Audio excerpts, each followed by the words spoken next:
This is a message for Ezekiel300 and any others out there, whether they're on certain websites or not, message boards or not. Let me kind of explain something to each and every one of you. Alright?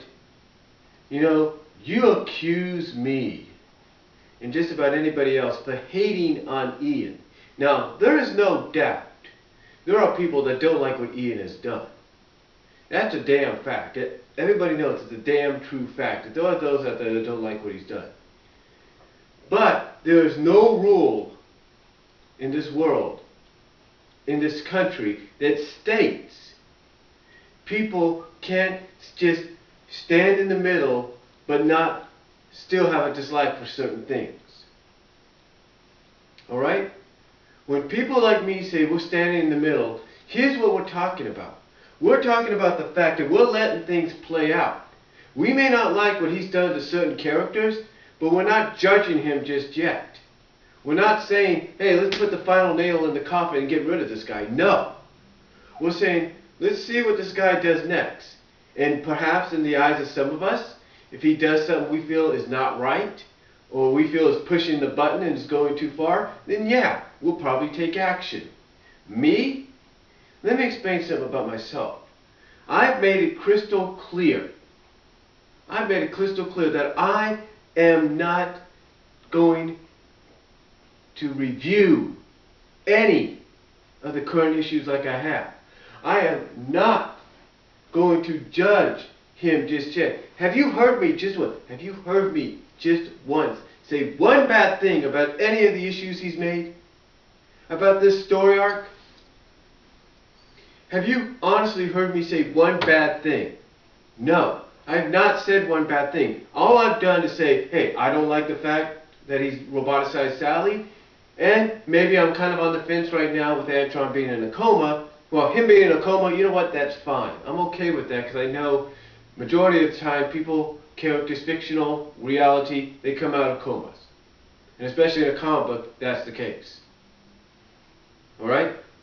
Yeah, take a look at G.I. Joe the movie. G.I. Joe the movie, 1987.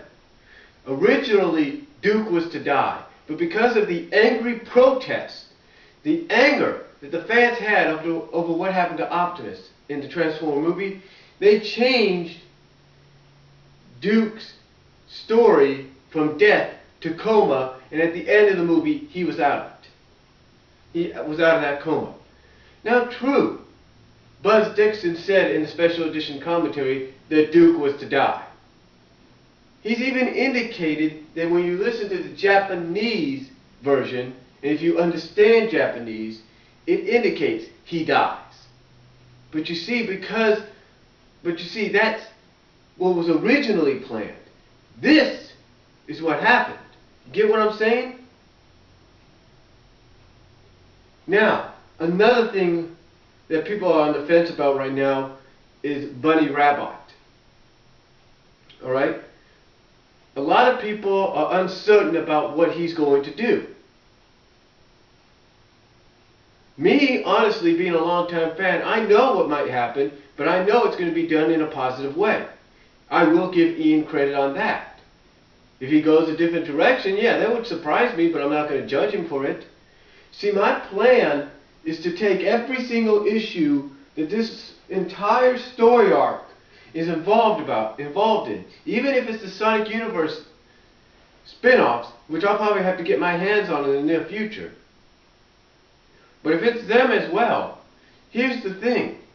Here's the thing. I am not going to judge him until I have read every single issue. Now, I know you'll sit there and you'll say to yourself, well, Brian, why don't you read all the issues now? Because I'm waiting. See, if Ian Flynn, who I have a lot of respect for, if Ian Flynn is planning, and I mean planning on this being his epic, his masterpiece, which he has even teased at the fact may not even be over by 250, but I'm pretty sure a lot of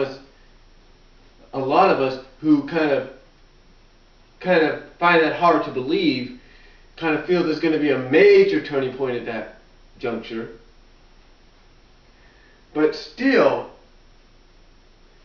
what I'm doing is I'm waiting until we get to that ultimate anticlimax. Either it's at 250 or I have to wait another 2 years, so be it. The fact of the matter is I'm going to read every single issue once 250, if it's when it comes to an end, or sooner. That's where I'm going to do a review, an overhaul review. That's right. Now you say to yourself, well, Brian, that's practically 20 issues. How are you going to do that? Well, let me put it to you like this. Ever hear about reading maybe, I don't know, 5 issues a day or 4 issues a day or whatever? Ever hear of that? Heck, as soon as I know I'm going to receive 250 in the mail, who's to say I'm not going to start opening up all the issues by that time? You see, you don't know what I got planned. You see, my plan is to stay in the middle and not review anything. Okay? And yes, I have come out and said I'm not used to seeing the certain princess the way she is, okay? I'm not used to seeing that. I'm not used to seeing a character like that, okay? The fact of the matter is, folks, what you have to understand is I have nothing against Ian Flynn. I don't. I have nothing against him.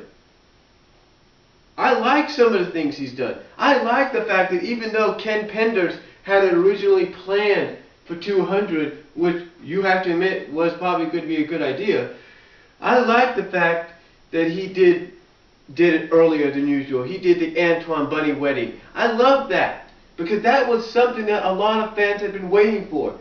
And maybe in his own mind he feels fans didn't want to wait much longer. Alright? I get that. I get that and I respect that and I enjoyed it. Heck, let me tell you something. Let me tell you something. There's a lot of people that had a difference of opinion on the Iron Dominion arc. Me? I was okay with it, but I did do a rant. Yes, I did. And I said, this is why people, and I kind of explained why people didn't like it. Heck, I even come out recently and have explained why people didn't like it.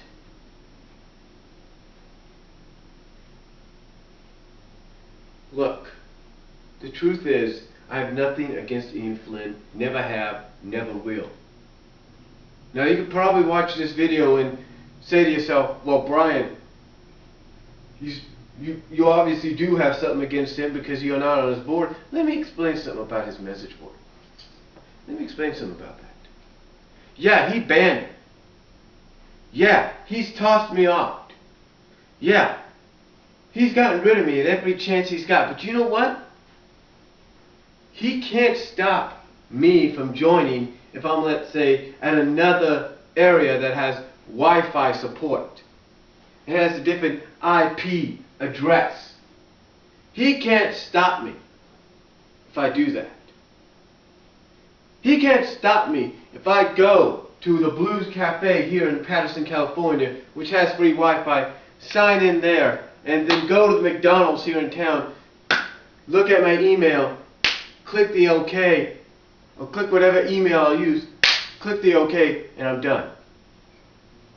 He can't stop me, folks. You know that as well as I do. Heck, you know what's funny? You know what's funny, folks? You know what's funny? Let me show you something. We all know that when you get banned from a website or a message board, we all know that you're bound to have your IP address banned. So in other words, no matter what computer or what device you try to go onto that site with, you will be banned. You will not be able to access it. Let me show you something. Let me show you something, folks. Let me show you something.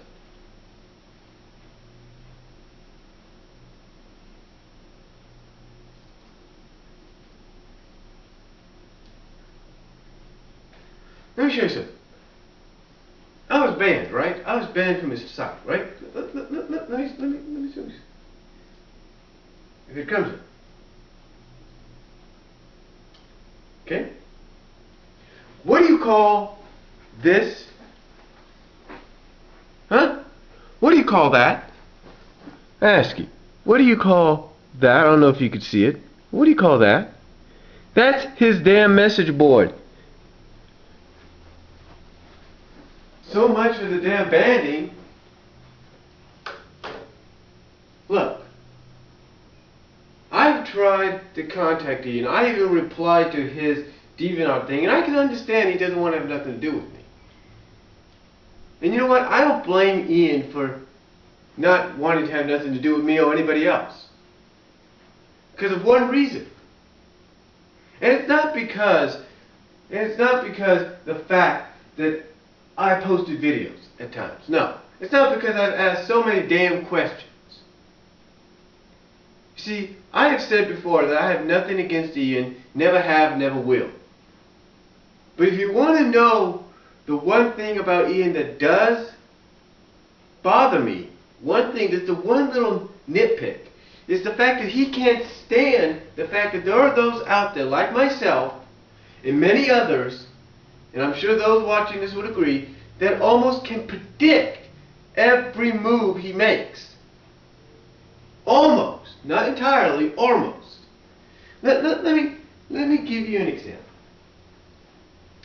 As much as the so-called Sally haters were hoping it would happen, when he put Sally together with Monkey Kong in the Iron Dominion / Journey to the West story arc, starting in issue 207 of the main comic, I was one of those that basically came out and said, you know what?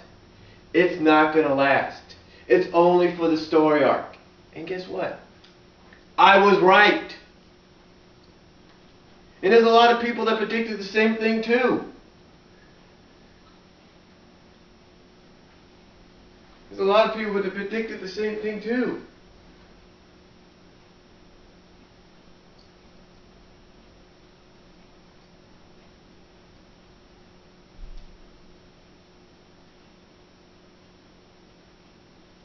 That's right, folks. There's a lot of people that predicted the same thing too.